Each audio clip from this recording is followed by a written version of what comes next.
Get ready for the ultimate tech and business breakdown. The news cycle never stops, and neither do we. We're diving into the biggest stories shaping our world, from groundbreaking government deals to the future of manufacturing. You won't want to miss these unmissable updates. First up, a seismic shift in industrial strategy is on the horizon. Then, we're exploring the ripple effects of major equity stakes.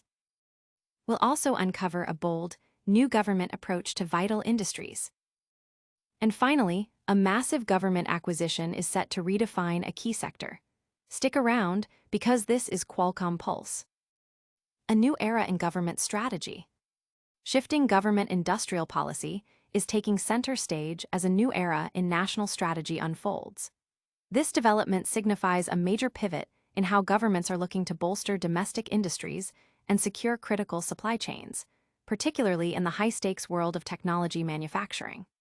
The focus is on creating a more resilient and self-sufficient industrial base, a move that has significant implications for global economic dynamics and technological innovation. This strategic realignment aims to foster domestic growth, encourage onshoring of manufacturing capabilities, and ensure national security interests are met through robust industrial output. The underlying philosophy emphasizes a proactive government role in steering economic development towards strategically important sectors, moving beyond traditional laissez-faire approaches. The goal is to cultivate an environment where domestic industries can not only compete but lead on the global stage, ensuring technological sovereignty and economic prosperity for the nation. The long-term vision involves building a sustainable ecosystem that supports cutting-edge research, advanced manufacturing, and the creation of high-value jobs, all while reducing reliance on foreign dependencies. This approach acknowledges the critical role of key industries in national well-being and security, necessitating a more interventionist and supportive stance from the government to ensure their vitality and growth. The ultimate objective is to foster a powerful and innovative domestic industrial sector that can adapt to future challenges and capitalize on emerging opportunities, securing a competitive edge in the rapidly evolving global marketplace. Get ready to see how these powerful partnerships are valued. Next, we're diving into the complex world of equity stakes and their impact on major corporations.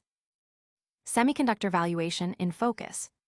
This story delves into the intricate landscape of semiconductor valuation, particularly in the context of government-backed industrial strategies. The increasing focus on domestic semiconductor manufacturing, driven by national security concerns and the desire for technological self-sufficiency, has placed these companies under a microscope. Governments worldwide are exploring various mechanisms to incentivize and support the growth of their domestic chip industries. One significant aspect of this support involves the potential for governments to take equity stakes in semiconductor firms. This approach, while aimed at ensuring a return on public investment and aligning corporate interests with national goals, introduces complex questions about market dynamics, corporate governance, and the role of the state in private enterprise. The valuation of these equity stakes is a critical component, as it directly impacts the financial returns for taxpayers and the perception of the government's involvement. Factors such as technological innovation, market demand, competitive pressures, and geopolitical influences all play a role in determining the worth of these semiconductor giants. As governments become more involved in supporting and potentially co-owning parts of this vital industry, understanding how these stakes are valued becomes paramount. This analysis seeks to unpack the various financial and strategic considerations that influence semiconductor company valuations in an era of increased government participation. It highlights the evolving relationship between public policy and private sector investment in a sector crucial for economic growth and national security, exploring how these new partnerships might reshape the future of the global chip industry and its market valuations. But what happens when these government plans involve direct ownership? Prepare for a deep dive into a bold new government strategy impacting global tech giants. A dangerous precedent in tech investment. The potential for government equity stakes in leading semiconductor companies, including Intel, TSMC, Micron, and Samsung, presents a complex and potentially perilous path for the industry and financial markets.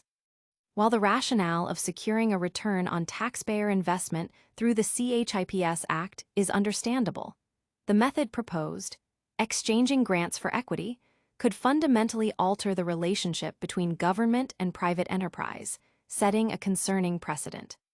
Historically, government equity stakes in public companies have been reserved for periods of severe economic distress, such as the Troubled Asset Relief Program, TARP, during the Great Recession or airline bailouts during the COVID-19 pandemic.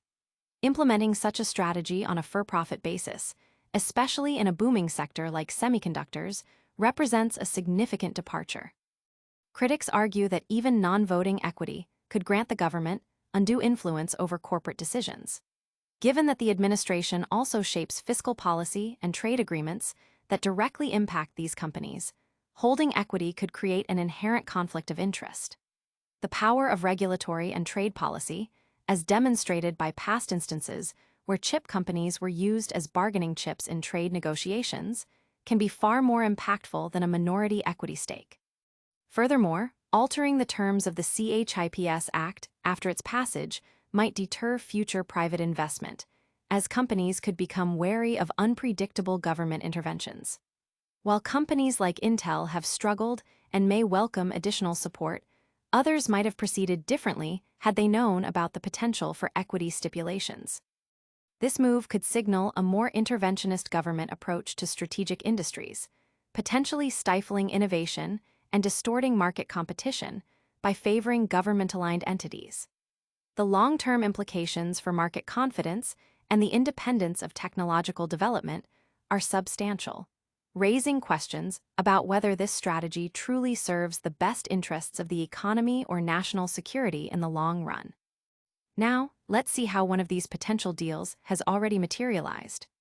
Get ready for the details of a massive government acquisition that's changing the game. Government secures major chip stake. In a landmark move, the U.S. government has finalized a significant equity deal, acquiring a 10% stake in Intel for $8.9 billion. This strategic acquisition, announced by President Trump, involves channeling $5.7 billion in previously allocated CHIPS and Science Act grants and an additional $3.2 billion from the Secure Enclave program.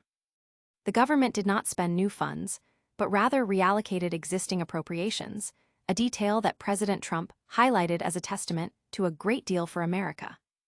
This infusion of capital is poised to provide Intel with a critical lifeline as it strives to regain its standing as a leading global chip manufacturer. The funds are intended to bolster its advanced chip-making capabilities and facilitate the reshoring of production, reducing reliance on Asian suppliers. This deal is also a significant personal win for Intel's new CEO, Lip Bhutan, who had faced earlier calls for his resignation.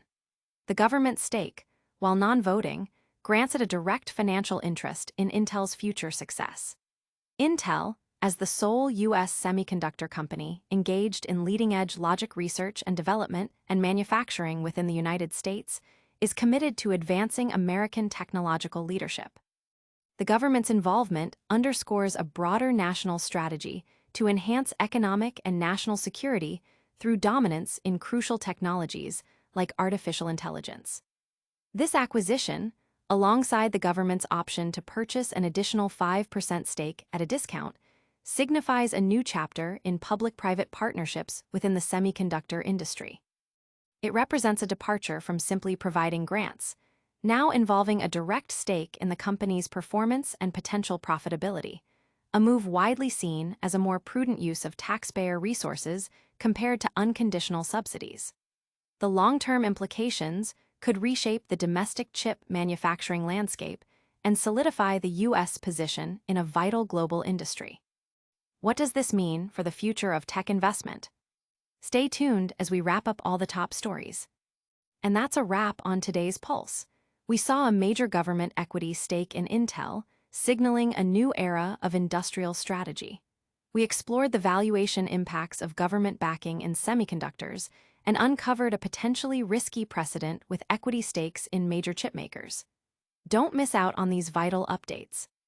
Like this video, subscribe to Qualcomm Pulse, hit that notification bell, leave a comment with your thoughts, and follow us on all social platforms for even more.